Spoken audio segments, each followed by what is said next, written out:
Salem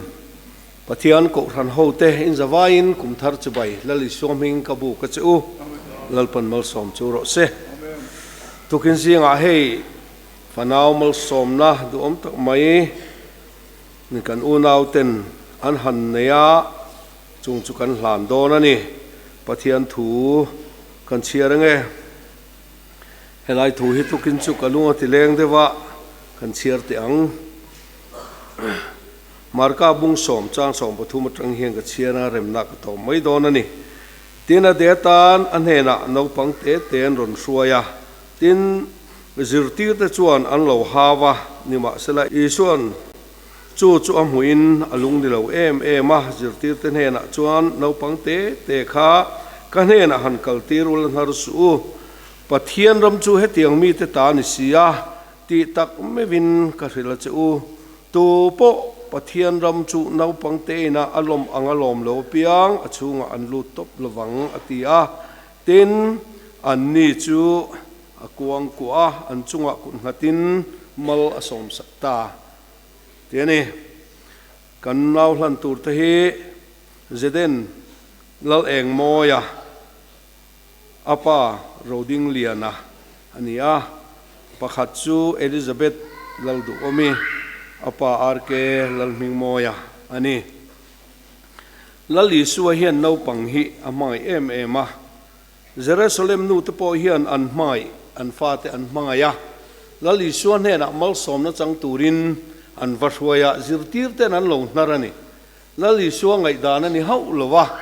no pang te khan har su Pathian ram chu tiang mi te tani kan he na rong kal tir ro atia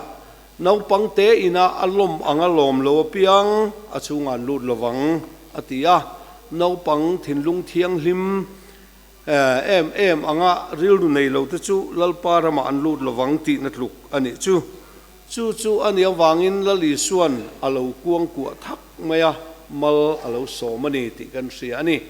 chu ke ni Pentecost ko ran te po hian ania ka kan zui ve na turata na naw hlan thin kan ni ti kha kan siat reng i apoimo in ka sia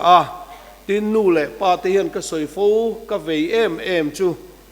kan fa te chunga mo kan phur ti kan sia te poimo Exodus bung som ni kan chiar chuan pa te kholo na wanga fa te rem thin kani atiani hei hi kan siat apoimo ani kan mo ani kan fa te pa te hian zu in rui chuan in fa te bo ral sela van raman ka in ringem pa te kholo na wanga fa te rem thin kani ti sin